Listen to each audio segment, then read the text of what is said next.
Hey there, I am super excited. Today I have a new success interview from my Unleash Your Greatness Within podcast. It was my privilege to interview Krister Ungerböck.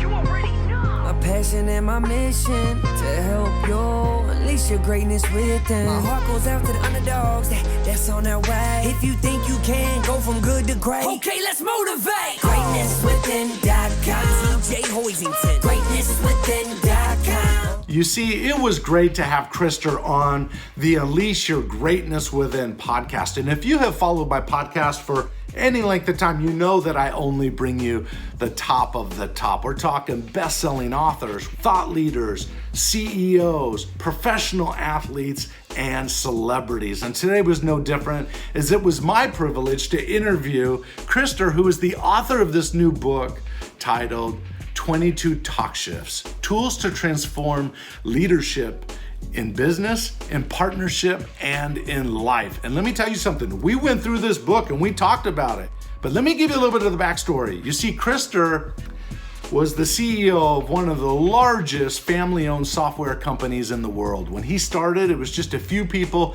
and as CEO, he grew it over 3,000%. But through that process, and through his relationship with his dad, wow, he learned some painful lessons, but he also learned how to succeed. And together, he's written this book that can make a difference in your leadership ability and also your life. And I want you to hear the interview. So before we jump into it, just a quick reminder, if you're watching this on my YouTube channel, then I invite you to subscribe and make sure you click that notification bell so that you're the first to be notified when I come out with a new motivational message or success interview like this. And if you follow me on Apple Podcast or Stitcher or Spotify or one of the other platforms, hey, thanks for being a part of my community. Okay, without any further ado, let's jump right into this interview.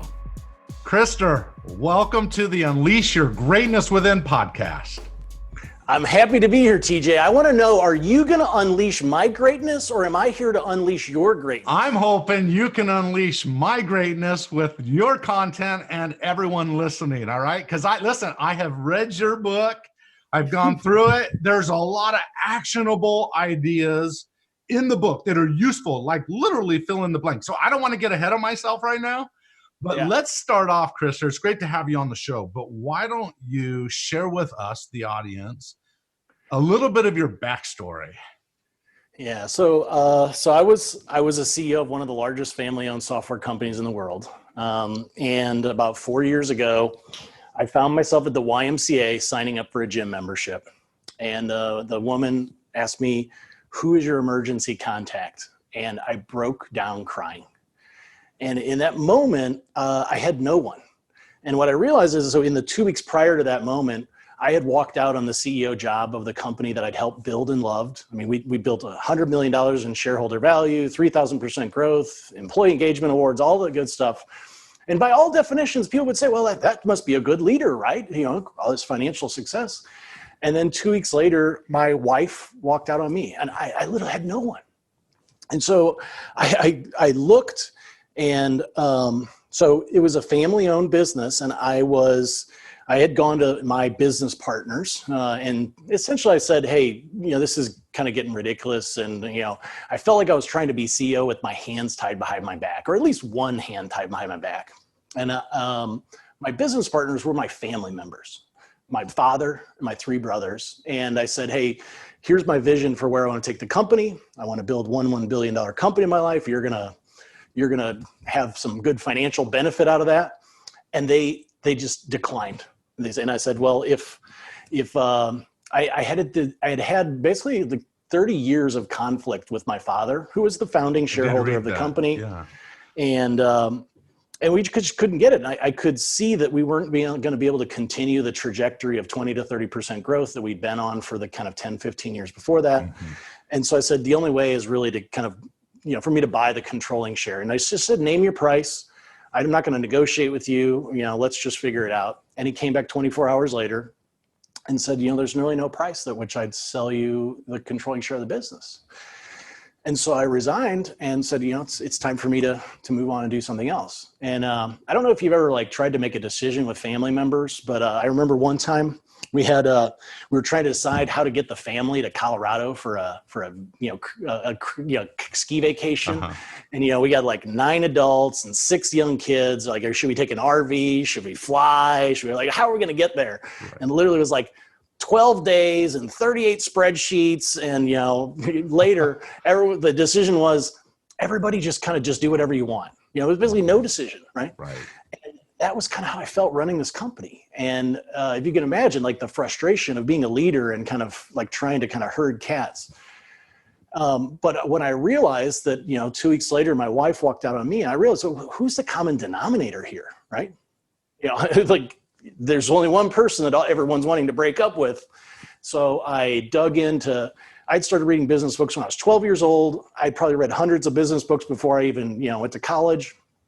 And I set all the business books aside, and I just went, I hung out with a lot of new age people from California. And I was I'm going to immerse myself in all those ideas that I would have judged as far out or new age back when I was a CEO. And because clearly all these business books had gotten me to be a leader with no followers, right?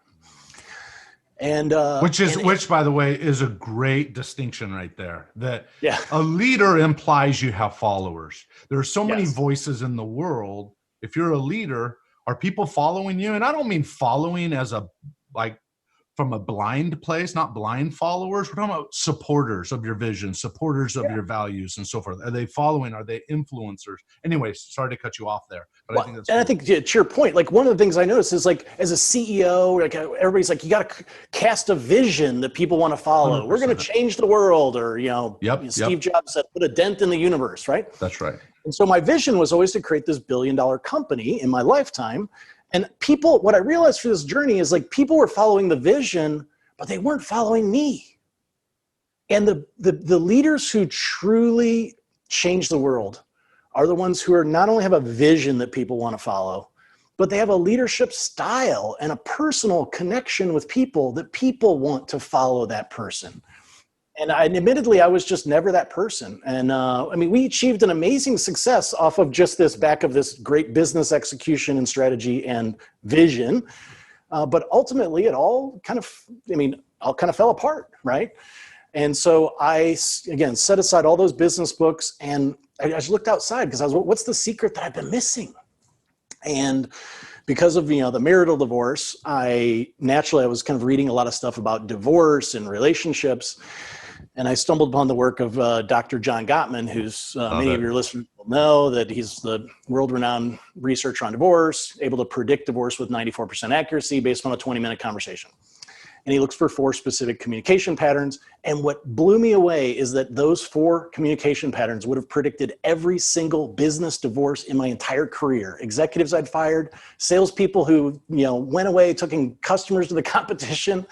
And so I was like, well, what if there's these principles outside of the business world that we could take from outside and bring them to create much better leaders? 100%. And that was really kind of my mission. And in writing this book, Talk Shifts. Yeah, Talk Shifts. Here's the book. There's one thing I've been teaching for a lot of years, that principles are principles and people are people. And if you want better leaders, you got to create better people, or people have to want to be better, right? Sometimes leaders are like, no, this is how I am as a leader. And when it doesn't match with the person, it's short-lived. It's temporary. And so you've got to align those. This, you've seen me, I don't know, you probably know in your background, there have been times where I've gone out to dinner with an executive, kindest conversation ever, positive, compassionate, all those things. But here's what I know. When I'm working inside the walls of the company, nobody else sees that person that way. Yeah. And I say, you cannot turn off your brain at the door. You can't turn off your heart at the door. You got to be that same person you were at the meal as you are working with your people. And you know what? The truth is, people aren't getting that in many respects. And you just look at the culture. We're speaking of the United States. I'm speaking of the United States right now. There is a need for that. that more, Yeah. we'll get into the compassion side in a second, but you did right here. Like many business leaders, I was laser focused on achieving success. I began reading business books as a teenager because I wanted to make my father proud. Ultimately, it wasn't in the business books that I would find the secrets that I was seeking. I went to workshops where I learned the insights that, frankly, I would have dismissed as touchy-feely and woohoo psychobabble back in my CEO days. And it was there that I discovered the secrets that had eluded me all those years as a CEO.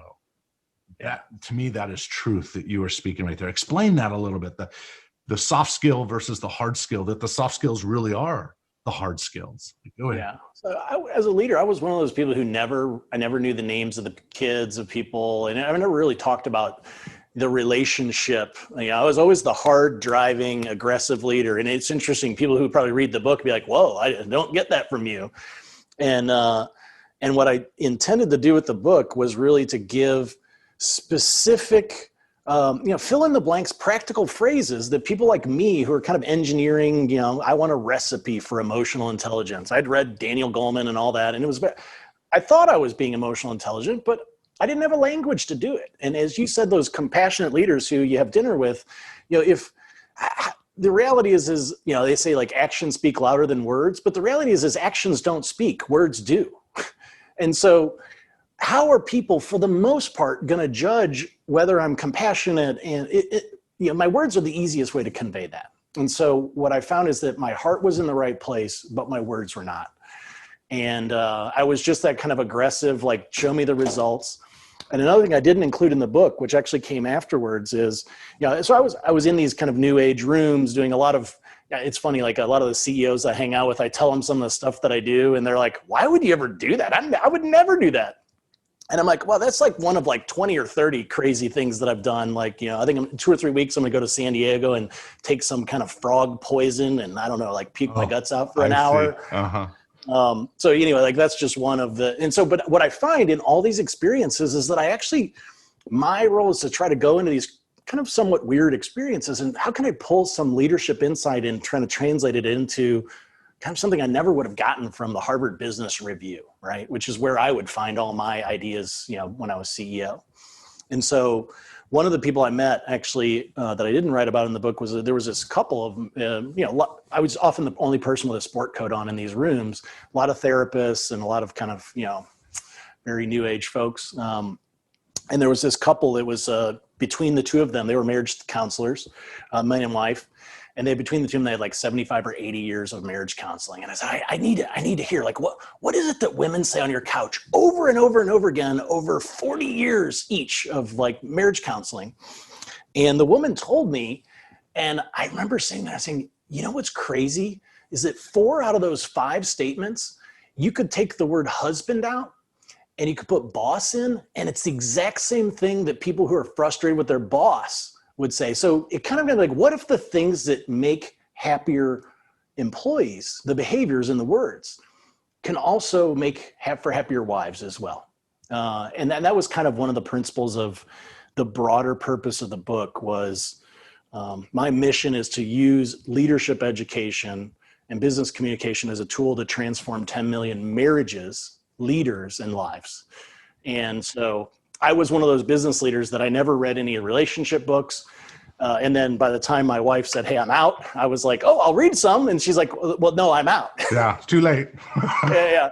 Well, and so the reality is so many men and successful kind of, especially professionals, will read like 20 or 30 business books before we'd read anything about parenting or relationships.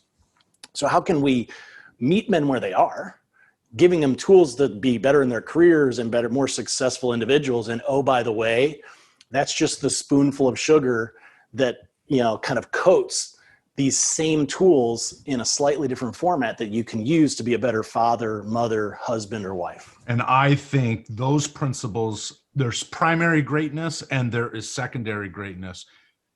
Primary greatness are those fundamental principles, qualities, relationships. What kind of parent are you? What kind of community member are you? How are you as a person? Secondary greatness are going to be the accolades, are going to be the titles and so forth. And Stephen Covey talked a lot about this when he was alive, about the primary greatness versus the secondary greatness. And secondary greatness are the things, the titles, the authority. Yeah. But I agree with you. If you can apply these fundamental principles of kindness, of compassion as a leader, you will get more respect and have more influence with your people than putting on this hat of a leader, and this is how a leader is supposed to be. No, you know this, and you've learned this, and I know, having worked with a lot of leaders, the ones that are most effective are the ones that love their people, treat them with respect, speak from their heart, if you will. But I also don't want to throw out the baby with the bathwater. Your drive as a CEO to achieve this audacious goal that you had, you can't say that none of that had value.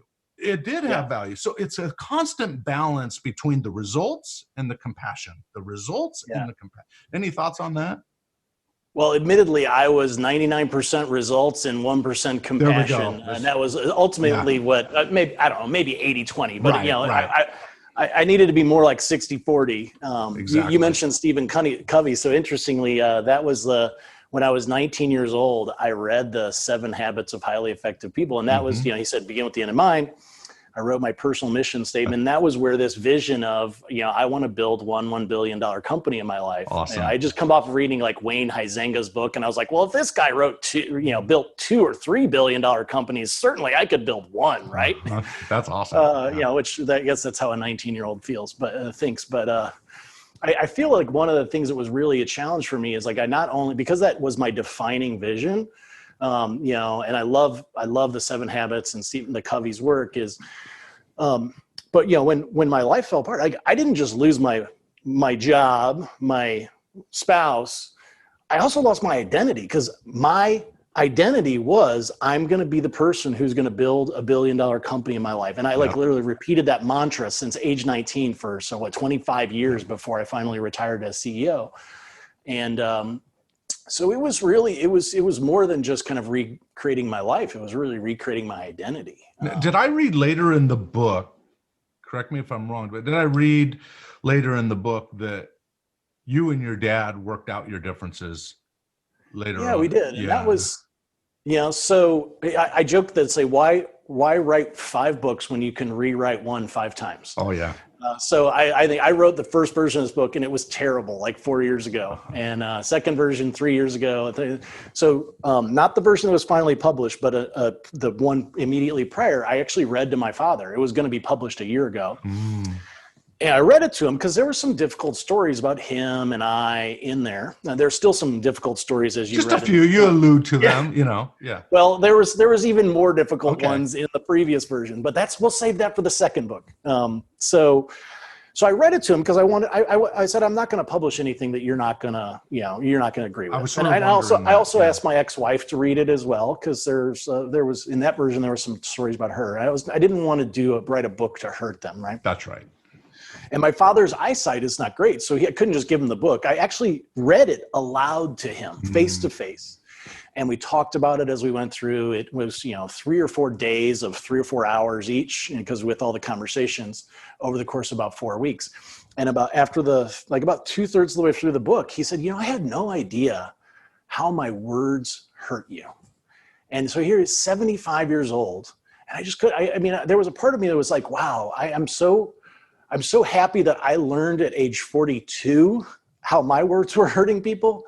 Because can you imagine going to age 70 or 75 and then realizing that you've been basically living your entire life with the toilet paper on your shoe and hurting people around you? 100%. Yeah. And you actually talk about in the book that, what is it, 90? I have it on my document, but 90% or 85 or 95% of the people are not Harvard came out with some research that Oh, said we're not aware of how our interaction, our words are impacting other people. And one of the goals is to become more self-aware. Anyway, 95, according to Harvard Business Review, 95% of people think they're self-aware and only 10 to 15% are. And I was one of those people as well. I thought I was really self-aware, but interestingly, our words is actually probably one of the things that we're least aware of.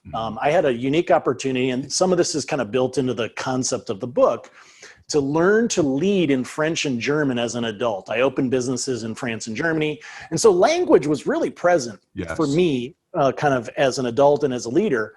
And the interesting thing is, even though it was a conscious effort to learn to lead in two new languages, I never actually applied many of those lessons back to English until after this whole thing fell apart, because language is so unconscious.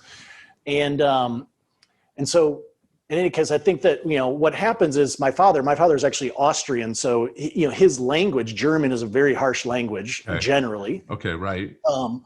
And so that was a factor, certainly, in him not realizing how strong his words were perceived by myself and maybe others. There was also some family history that went into that as well.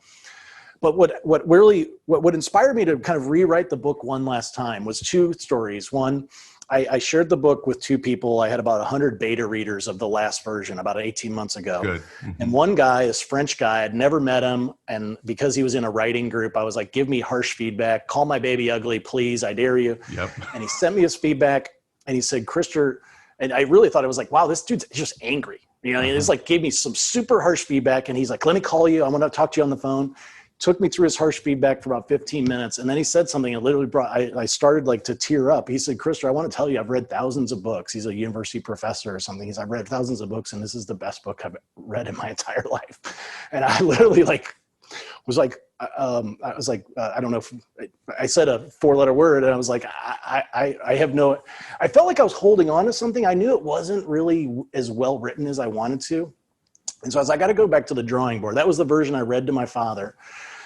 And what I realized, the act of experiencing the book together with my father, where, so what I did is I hired a 10-time New York Times bestselling writer to help coach me, and an editor who's been behind over 100 New York Times bestsellers. And we basically rewrote the book from the ground up to be a framework for two people. Could be a boss and an employee, a husband and a wife, a father and a son, mother and a daughter, to transform their relationship. And the book was kind of like one way to do it, but what I was really I'm most excited about is we actually did a video book. So the intention is, like, the reality is most people are probably not going to sit there and read the book to their father or their spouse out loud. Most people aren't patient enough to do that. But would you pop it on your television and watch it together as a family? Mm-hmm. My vision was what if you've got teenage kids or 20-year-olds and you sit down and you watch this book and talk about it as a family to give everyone in the family a whole new way of communicating. Mm. And that for me is kind of, let's say, what I'm most excited about, the millions of, hopefully thousands or hundreds of thousands of lives that we can transform with these new tools. 100%. And you know what? These tools are very practical. Yeah. They are real. And I'm on page, one of the pages was toward the end of the book, page 180 to 181. I mean, just simple things that you give in here, tools for changing out, emotional words for other words and communicating from, you just got to go to the book. You say there's always a way to identify false feelings. They almost always complete the sentence with you, blank, right? Whatever that is, you and me. It ends with me. You, me. Anyway. So what that would be is if I said to you, I feel ignored, right? If I said you ignored me, ignored's not really a feeling, right? When I say you ignored me, I feel ignored, I'm basically saying, TJ, you ignored me. I'm kind of blaming you, right? Right. That's right. But I'm fooling myself into thinking that I'm talking about my emotions, right? I'm connecting with you by saying you ignored me. Right. Exactly. No, that's a great. I feel ignored by you. Yeah, I feel ignored by you. Whenever we talk about our feelings, and this is something I didn't find anywhere in any of the emotional intelligence research, or books written is there's only 3 words to talk about our feelings. And the first 2 are the same. I feel, and the third is a blank. Sad, happy, angry, blah, blah, blah, blah, blah. But if you say, I feel like, we're talking about our thoughts. I feel that you did that on purpose. It's a thought. And so what happens in English is we can actually fool ourselves into think that we're talking about our emotions, but we're not. And if you look in other languages like German and French and many other languages, you don't find the word. So in French, the word for to feel is sentir. Okay. And you look up in a thesaurus, you don't see penser, which is the word to think in a French thesaurus. You do in English. You don't see it in German. So you're totally separating the thoughts from the feelings. Two totally and so there's some little things that like our language as English speakers actually gets in the way or fools us, if you will, into thinking that we're talking about our emotions. And that was one of the things that really, for many years, I would start to use the word feel. I mean, I was CEO, so it was my culture. So I could be like, I could talk about my feelings if I wanted. Right. Some corporate cultures, you can't use the word feel. And that's why in the book, I give some examples to say, well, if in your corporate culture, your boss is like, I don't like to hear you say, I feel, then you can just say, I am sad. And that was kind of like taking some of these new age words. I love what I found there, but I was like, you can't say, if I can't go into my boss in corporate America and say that. And I was like, well, how could we take the same concept and translate it into a fill in the blanks phrase that would work in corporate America? And I think that was, at least as it relates to feelings and emotional intelligence and emotional connection, I think that's one of the things that those 3 or 4 chapters towards the end of the book really adds to the emotional intelligence. And it really does. And I love how you lay out specific phrases that are common that we use, and you suggest a replacement. Say it this way and see what will happen to your relationship. I love that. Okay, so let's talk. I want to go backwards just a little bit. You call it the compassion revolution. You say the compassion revolution has begun. I agree with you. In fact, in my world, when we talk about leadership with compassion, I call it dignified leadership. Yeah. It's caring for the people, not just the result. Yeah. Right. And when I wrote the book, The Secret of the Slight Edge with Bob Mowad, one of the grandfathers in the personal development industry, he would always emphasize the idea, reward the effort, not just the end result. Yes. Because in between the starting line and the finish line, there's a lot of play there that can make the difference in people's lives and whether or not they give their very best. Any thoughts about that? Well, I can say one of the reasons that I never while I was CEO, one of the things that led to my downfall, if you would call it that, was that I never rewarded the effort. I only rewarded the end result. And that's probably one of my biggest learnings. And you read it. There is a chapter about specifically that, where I talk about that. And this compassion revolution, like I would have never considered myself a compassionate leader when I was CEO. But I do think this is kind of like probably the closest word to kind of encapsulate this like emotional intelligence, but also like, being able to kind of walk the line between kind of firm leadership, but also kind of being able to connect emotionally with people who work with us. And there was, I feel so like somebody's been watching over me because this book was actually, the manuscript was supposed to be done about a week before COVID hit. And so because of that, things got delayed, or actually was delayed not because of COVID, it was delayed for some other reasons. And despite all the frustration with the book being delayed, it's actually probably 2 weeks after the manuscript was supposed to be done, I found myself on this Zoom call with an executive team that I was coaching. And a little 10-year-old boy popped into the Zoom window and asked the VP of operations, can I have a hug? And the whole call softened, like, of course now we see that all the time, but this is like in the early weeks of, the quarantine. And it just struck me. I said, would this have been okay like a year ago? And I'm sure you've seen as well, like executives who were like me, were probably really hard leaders, have for the first time really opened up. I talked to a group of CIOs of big companies. I was facilitating a panel discussion, and one of the guys is like, I cried in front of like 500 of my employees on a Zoom. I'm like, wow, would that have happened in 2019? Yeah. And so the actual inscription to the book that came to me, that like I was really like, I said, I dedicated it to COVID-19. Like, despite all the devastation that you've wrought, the silver lining is that you may have ushered in the compassion revolution in business. And I think that there's employees these days are deciding whether they're going to leave or stay with your company, you know, a year or two from now, whenever they're able to find a better job, based on the behavior of our leaders right now.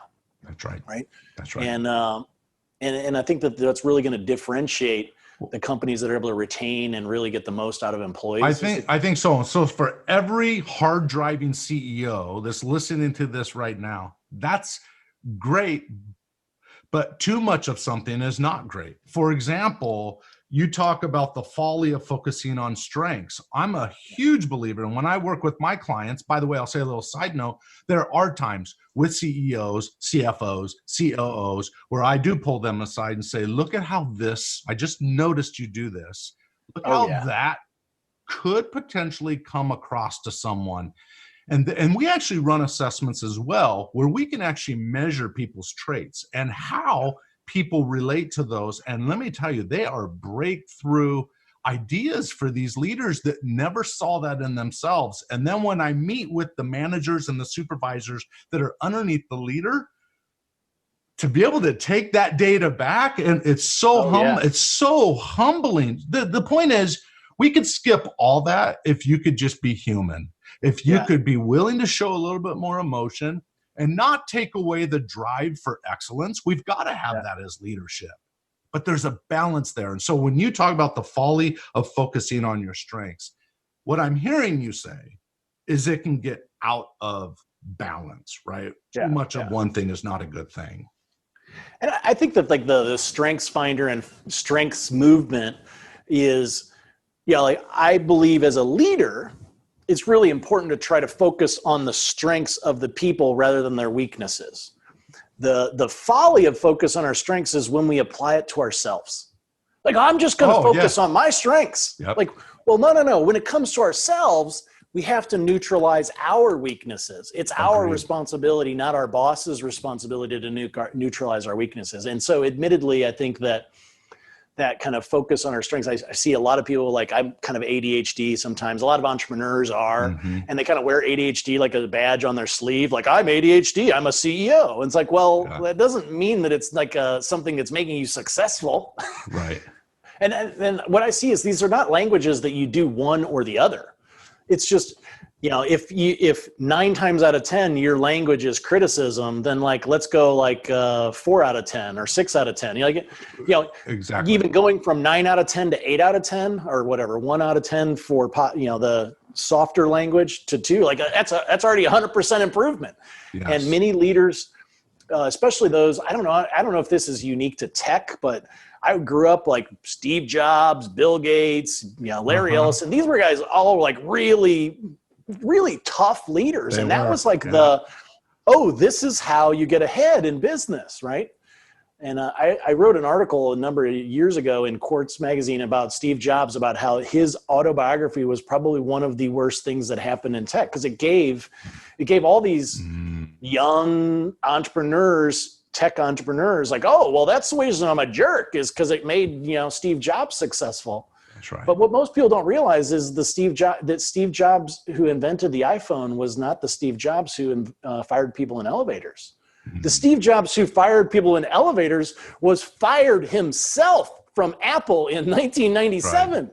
And he rose from the ashes of his former self and came back a different individual, according to Ed Catmull, the man who worked with him for longer than ever. He said, Steve Jobs that I knew and worked with for 20 years, he changed a lot after he got married and had kids, and he was not the person who fired people in elevators.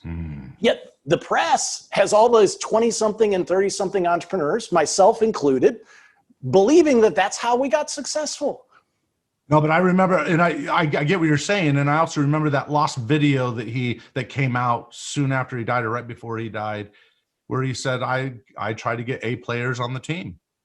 Yeah. Right. I don't, and he said in that video, A players want to work with A players, and C players want to work with C players. And my goal is to get the right people on the bus in the first place, something to that effect, right? So you got to get the right people on there. Talk about the chapter on listen for needs, not words. Yeah. So this is one that I think is, well, I think where it applies most is with kids and also with ourselves. So I don't even remember if I go directly into it in that chapter, but I was one of those leaders, and I don't think I'm alone, that I was always trying to solve people's problems. Like, how can I tell you what you did wrong? Or how can I kind of solve the problem for you? And there was this peace activist, psychologist turned peace activist named Marshall Rosenberg, and he had a little bit longer statement. I shortened it he said, listen for people's needs, not their words. And here I am like, hey, I haven't even figured out how to be a good listener yet, and now I got to listen for people's needs too. Yeah, right. And but it was so powerful because like that person, the leader who's got a line outside his door, I was one of those. Like, well, what need are you filling by solving everyone's problems for them? What need are you filling in yourself? Is it like, I don't feel like I'm adding value? For me, I felt like, well, that's my value, is to, help people find the solutions. We do that in relationships, like with, I have like younger kids, age 10 and 12. And often employees or even kids don't have really language for needs. And so we have to so what's the need behind what they're saying? The person who talks a lot in meetings and always has to have the last word, like, well, what's the need that they're meeting? Is it they don't feel appreciated? They don't feel respected? What is the need? And like when we able to listen in that way, it helps us to see people in a new light. I like that. When I worked with Tony Robbins many years ago, he taught me to focus on human needs. He would say, he said, there's X amount of human needs. In his world, it was 6 human needs. And everything a human being does, they do to satisfy one of those needs. And what I'm hearing you say is, as a leader, have those conversations, do a little find out, be curious in such a way to find out what their needs are, and then see if there's a way that you can help satisfy that need while driving business at the same time. Yeah. And I think that this is another one where language gets in the way, is as leaders. And anyway, it was like, well, I need you to get that project done, or I need more appreciation from my boss. And Marshall Rosenberg talked about the Plato acronym. So whenever you say, I need, and that sentence includes a person, a location, a thing. So a need is, I need appreciation. It's like emotion. I feel blank. I need blank. There's only one more word. Now, one way to get appreciation is from my boss or from my spouse or from my parent, right? But that's just one strategy. So if I know that what I need more of is appreciation or autonomy or whatever it is, then I can say, well, what are some other strategies? This happens in marriages all the time. Like, oh, I need my husband or my wife to appreciate me more. Well, maybe that would be nice if they gave you more appreciation, but maybe you've got somebody else in your life who's just very, effusive with praise that you can get appreciation from. My father, one of our challenges in our relationship was that he never, even to this day, has never said, good job. And I'm like, wow, I built this great company. But one of the protege of Marshall Rosenberg says, look, you don't go to a hardware store looking for ice cream, do you? So but I will, that is true. But at a hardware store, people do want good customer service. Yes. And that it is of itself a little bit of ice cream. Again, it goes back to a balance, right? So I work in an industry sometimes in the transportation industry with some companies where we have maybe some truck drivers and so forth. And when you think about these people, I know I can speak pretty straight up with these folks. They're salt of the earth. They're great people. They're used to people just calling a spade a spade. Yeah. But when I get on private calls with them and they're having me work with them, they too have feelings. Right. Yeah, so we have to always keep that in mind, the feeling side of the experience that your people are having, because like you said, I mean, people work for a job, but they quit because of their first line boss, if you will. And so that first line boss needs to be aware of certain feelings and so forth. Not that we want people walking around saying, I want to feel more appreciated. You just need to know as a leader that there's a balance between expressing gratitude, appreciation, but also saying, hey, are we going to get that done on time? Right? It's just a balance. Yeah. Later on, you talk about an autonomy raise is often more effective than a pay raise. The word I heard from, okay, no, go ahead, and then I might have something to say about that. So this was ultimately the reason that I left my role as CEO. Most people don't think, well, CEOs are the boss, right? Well, we have shareholders that we report to. That's right. Or boards of directors. And ultimately my boss, even though he was not working in the business day to day, was our controlling shareholder, my father. Yep. And so I didn't feel like I had the autonomy. And so the autonomy raise is again, like all the tools in TalkShift, it's a specific conversation template. Yep. What I love about the autonomy raise is it's one of those things where there's a reverse talk shift. So some of these talk shifts I can use as a leader, right? It is. I can use as a leader with an employee to shift a relationship. So if I want to give someone more autonomy, then I have the question and say, hey, TJ, like, on a scale of 1 to 10, how much autonomy do you feel that I'm granting you? And I give you an opportunity to respond. And then I say, well, what would be the difference between a 6 and a 9 for you? And we start to come up with some really concrete differences of what autonomy means. And the challenge is that most micromanagers, well, I would say almost all micromanagers actually don't realize they're the last ones to know they're a micromanager, right? Mm-hmm. And so having this conversation, just the act of saying to your key people, how much autonomy do you have, might be a surprise for some people. Like, wow, I thought you'd say 9 and you said 6. If I had had this conversation, or my father had had this conversation with me, I would have said a 4 and he would have said, well, I thought it was an 11. Like, that alone is a problem. Yep. But the thing that I love about the autonomy raise and many of the other talk shifts is you can use it in reverse.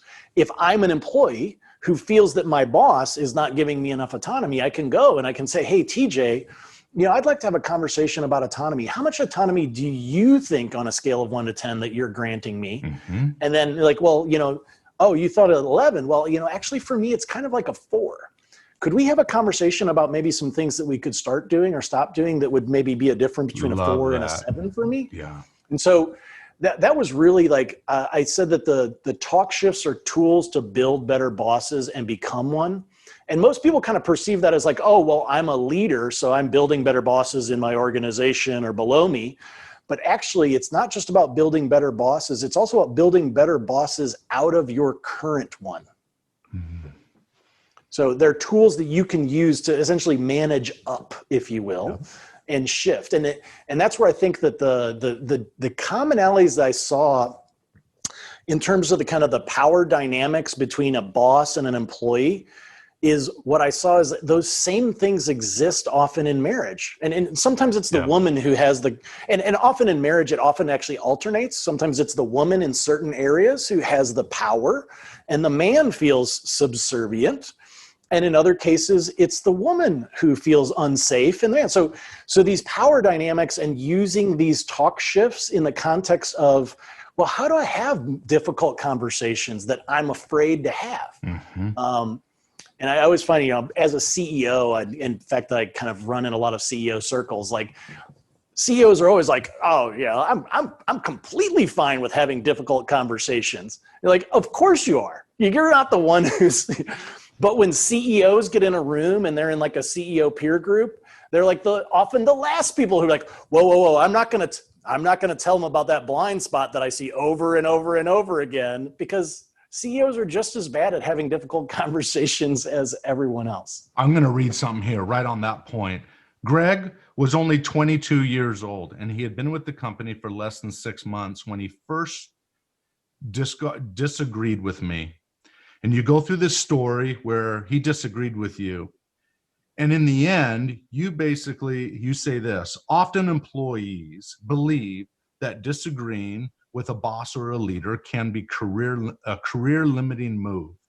But in this instance, it was something that differentiated Greg over the years. I've shared this short story with employees hundreds of times. Why? Because a great way of telling people that it's safe to challenge me is to share a story about someone who did it and how it increased your respect for them. You write that in the book. I think that's a powerful thing. Most frontline workers are going to feel uncomfortable going to their boss to say, listen, this is what I'm thinking, or I don't agree with that strategy, or I see a potential issue with that plan that you've put together. I think the leaders have to encourage that. Yeah. And I think that's what you say here. And I think that leaders have to say, talk to me. I need to know. You said you didn't want to be around people that always told you yes. And that's the key for any leader, is allow people. And I've been fortunate over the years to work with some awesome leaders that actually created those cultures. Yeah. So. I would say, like, one of the phrases I love about the book is, I say, it's like, let's talk about our words, the ones we're saying and the ones we aren't. Yeah. Like one of those things those marriage counselors says, that like most relationships don't, and she said in the context of marriage, but I think it happens in business relationships as well. Most relationships don't end in violence. They end in silence. Like somebody just kind of checks out. And then a year later, they're like, hey, I'm out. And they're like, oh, what are we going to do? Like, well, right. I've been out for like a year. I mean, the research shows in divorce context, it's usually 1 or 2 years before someone actually says I'm out. Same happens with employees though, right? Yeah. So I think that this, we were talking earlier about this folly of strengths, and we focus, like, the most powerful thing, even more powerful than like asking people and doing like assessments to find our weaknesses. The most powerful thing a leader can do, or that you can do in a marriage or as a parent, is to create an environment where people proactively feel safe to actually tell you about your blind spots, right? 100%. And so that was what the story about Greg was about. I had another leader who worked for me, and this is probably a year or two after I started as CEO. I flew over to Germany, and Germans are pretty direct to begin with, right? So I flew over, I did some kind of big presentation to the employees over there, and we went to dinner, and he goes, Krister, you're a great manager, but you're a terrible leader. Oh, I did read that. I was like, on one side, I was like, wow, that was tough to hear. But on the other side, I felt at least good. Like, wow, I'm happy that I created an environment that he actually was okay telling me that. That's right. And so it's really important that, when our children, spouses, employees, anyone does something that takes the courage to do something courageous and tell us something that really could hurt us, that we immediately come back and say, wow, thank you. Come back the next day. Hey, you know what? When you said that to me yesterday, wow, I really appreciate that. Come back a week later. If you really want people to do that, call a meeting and say, you know what TJ told me the other day? He told me this thing. I was so shocked. I had no idea that I've been doing it. You've all been seeing it probably for a year or two, right?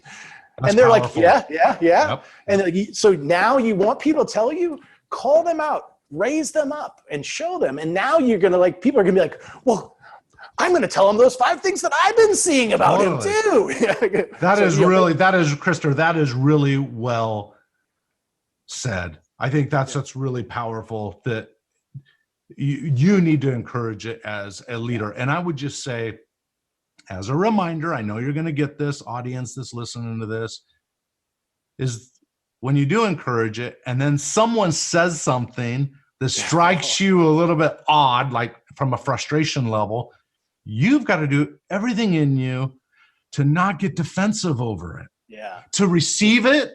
And so what I tell my people that have the tendency to get defensive, and we can see that in some of the work that we do, like there's certain people that have that tendency to get defensive faster than other people.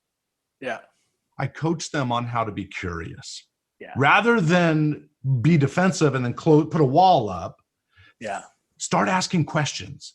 Find out more. Because you know what? That'll wake you up. Well, I think the challenge, the first, even before that, is sometimes we're so we immediately, no matter how comfortable you, it's like there's a fear that comes up. Like it hurts to hear stuff. They're like, oh my gosh, I've been doing that for years. Yeah. I had a funny story in Germany. It was 6 years after, working with Germans, that my girlfriend, who happened to be Austrian, said, oh, wow, I overheard you talking to one of your employees. You didn't really ask them to, after you gave them that task, you didn't really ask them to give you a little status update after 2 days, did you?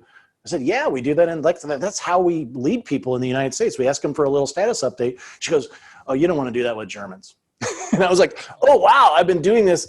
And I talked to one of the Germans. I said, you German managers don't do it that way? And they're like, oh, no, we've been hating like you following up with us. So we create these situations. And, when I first heard that, I was like uncomfortable. And I think before we even get curious, it's just to say, hey, thank you. Let me think about that. And can I talk to you about it tomorrow? Right. Yes. And I think that's sometimes that's the best way. Good. Yeah. As soon as you start inviting feedback, just recognize that the best response in the moment is just to say, let me think about that and come back to you. I would say that second, right? That second. The first response is what you said earlier, which is, thanks for sharing that with me. Yeah. Hey, listen, I'll get back to you tomorrow. Let me think about it. But hey, thanks for sharing that with me. Yeah. Right. And then ask if somebody else, you probably heard this as well, is if one person says something, is like a big thing about writing a book, right? If one person gives you a piece of feedback, then you file it away. If two people give you the same piece of feedback, then you say, I bet if I sell this book to 1 million people, there's going to be more than 2 people that are going to have that same piece of feedback. That's exactly right. Yep. And that's good that you had a lot of people read your book and so forth, because in beta mode, right? Because I know Jack Canfield told me on my first book, I said, what's the best piece of advice you could give me? And he said, have 30 to 40 people read your book before you put it out there. And I did it, like you. Yeah. I did it. And I remember initially being a little bit like, what, you're questioning? But that's the way I see it. And they're like, nobody will understand the way you just painted that picture. You got to paint it differently. And that's the power of relationships. That's the power of people. And so we should embrace it, at least internalize it, and then decide how to move forward. Okay, I think we're coming down to a close here. I want to share the 3-word secret to inspiring people. But before we do that, we'll make that the ending. How can people get your book? So the best place to get the book is from my website at talkshift.com, because there you can get the video book and the exclusive audio footage. Yeah. Mm-hmm. You can get the video book and exclusive audio footage that's not going to be available on Amazon. It's obviously available on Amazon if you want to buy it there as well. So that's really the best place to get it. Okay. So we'll make sure we put that link up. Anything else our audience should know about you, in terms of your services and those kinds of things? Well, if an organization is trying to do a talk shift like en masse, the best way to do that is with a keynote or kind of virtual. So that's one of the things that I do other than speaking. I do a little bit of coaching just to keep in touch with like what's happening in the business world. But good. Mostly I'm trying to. And then the only thing I would say is that if some people are going to go into the book is like, hey, how can I use these to be better leaders? If your specific objective is to say, how can I improve or transform a relationship with a business partner, a child, a spouse, or a specific employee, then this video book is really going to be the best tool to do that, especially in the context of a family. And then that should be out, I would say, by the middle of November on talkshift.com. Got it. Okay, good. Talkshift.com. We'll make sure we put a link up. All right. One of the principles you say, the 3-word secret to inspiring people. Can I give those away or do you want to give them away? You go ahead. Tell me what you thought of that chapter. Okay. It's one of my favorites. The 3 words were do something inspiring. Did I get it right? Yes. Will you explain it? Give us a little teaser on it, will you? Well, so I don't actually reveal this in the book, but there's a story, he's Matthew Porter, a man who he was an entrepreneur, sold his company for a good chunk of money. And he ran a 104-mile ultra marathon. And this was 4 years after he was diagnosed with multiple sclerosis. Wow. What I don't reveal in the book is that Matthew Porter is actually one of my closest friends. It was just kind of a coincidence. And it was the day after he ran his 104-mile ultra marathon, inspired me to do an ultra marathon myself. I was like, wow, I've always been my entire life overweight. And I was like, well, if a guy with multiple sclerosis can run 104 miles, why can't I run a 50K, right? And it was amazing to see. I don't talk about this specific in the book, but to see someone, just when we think that things are going terribly, it was 104 miles. I saw him like every 10 or 15 miles. He had a rest stop, and at about mile 55, everyone on the crew was like, he's not going to make it to the next one. It was like 3 a.m. He just looked like he was going to stop any minute. And 15 miles later, you could have thought he was just starting. Like he was running like this. And so it happened to be a CEO that I was coaching by, we decided to do like a 27-mile hike over 4 mountains that was about 30 miles away from where Matthew did his 104-mile ultramarathon. And we had the same thing. It was like we get at the top of the mountain, and I'd see the CEO, and he was just like in a terrible mood. I was like, I think he's going to quit right now. And then he would run down the mountain. He would literally go from 15 minutes here to 15 minutes there to from like the lowest of lows, looking like he's going to quit, to like he's just like a little kid in a candy store running down the mountain. And it happened 4 times. And it just gave me so much, like, just as we think we're going to quit, we could be 15 minutes away from like that endorphin high of, the opposite feeling. That is a life principle right there. So don't give up. You're closer than you think many times.